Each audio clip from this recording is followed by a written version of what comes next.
The next morning, bright and early, we traveled down the Nile. And in this area right next to it, there's a huge, massive complex called Saqqara where there's all sorts of treasures. So we saw a lot of things. So John began to explain to us a lot of the symbolism and a lot of the meanings, and showed us some pretty cool things about this complex. Things that we've seen in the noble tombs, and it's, as far as I'm concerned, an important lesson that the king is no different from anyone else. This was really cool. It's a harmonically designed chamber. Even though it's in ruins now, it still works. And going into this little room over here, you can hear something really quite fascinating. I wouldn't have believed it unless I did it and saw it for myself. I don't know if the television will pick up the sound that you can hear. If you listen to this next bit with headphones, you can hear it. I could actually hear my heart beating. Listen.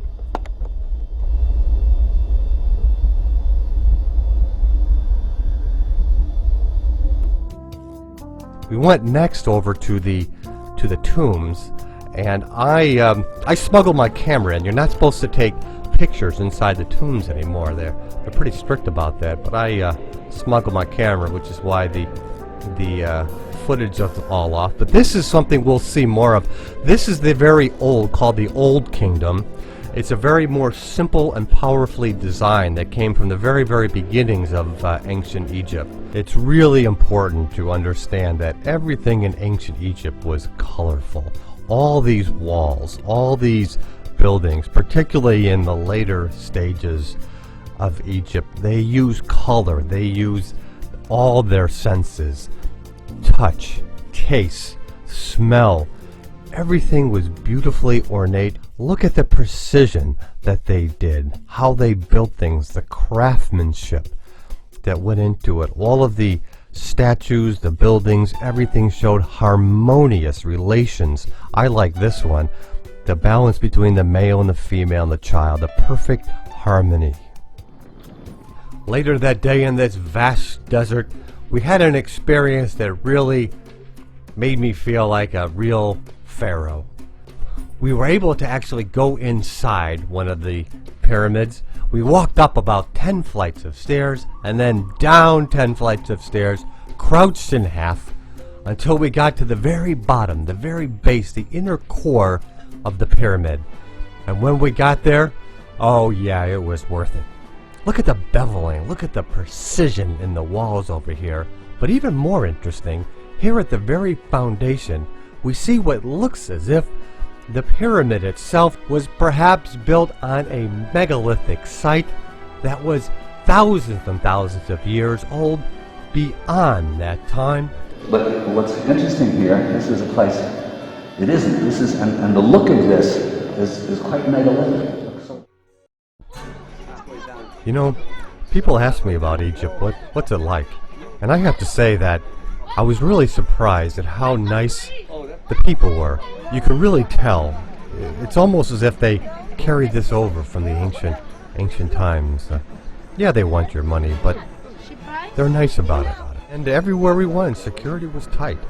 I never felt threatened or uncomfortable there. They took security very serious in Egypt, and the tourist police were everywhere. We even had our own armed guard with us wherever we went. You can see the submachine gun tucked underneath his jacket. So then we traveled south to Luxor. We flew there. It's about 500 miles from Cairo. This is our hotel, which is right on the Nile River. This is something the pharaohs watched for tens of thousands of years, perhaps. And then we moved on, and what a treat.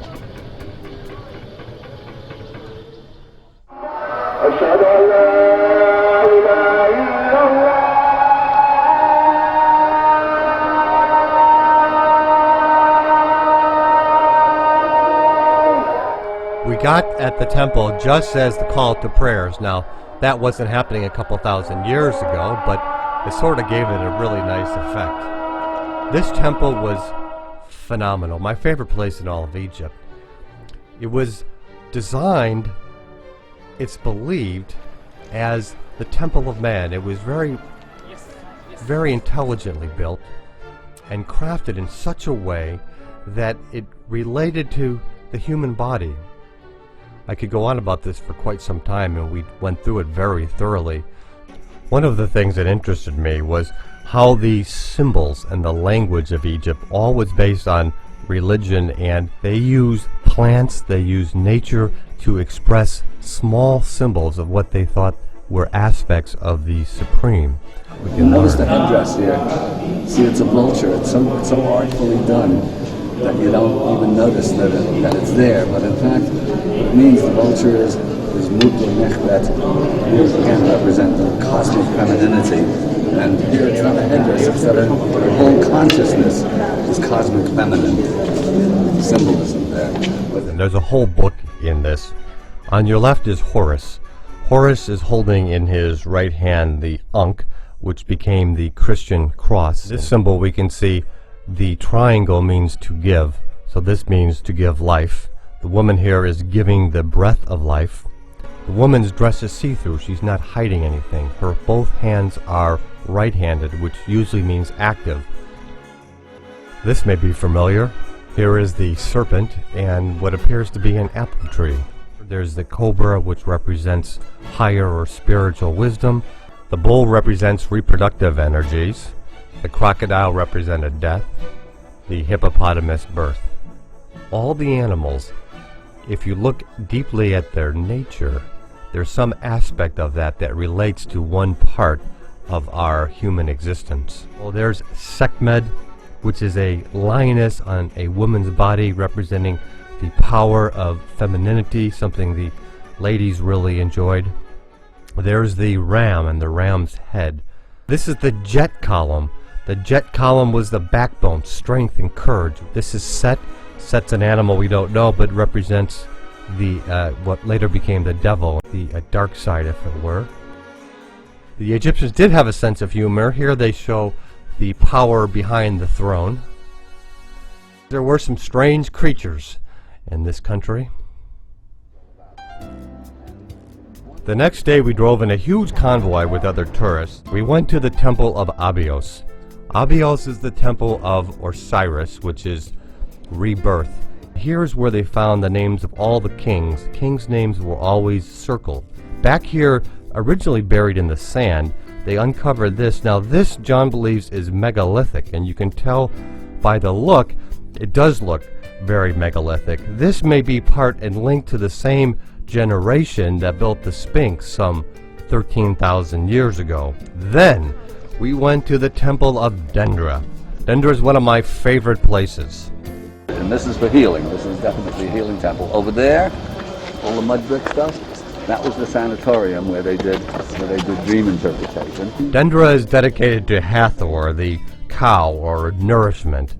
Here they found in the ceiling the actual zodiac. We spent quite a bit of time over here, and this was one of my favorite places simply because they celebrated New Year's Eve here. They had a big party.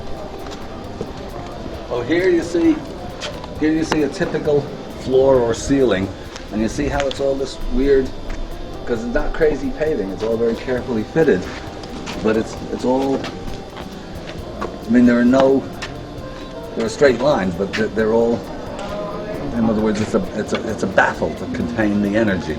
All this is part of a very remote complex, and you can get a sense that there could be just some amazing things hidden away.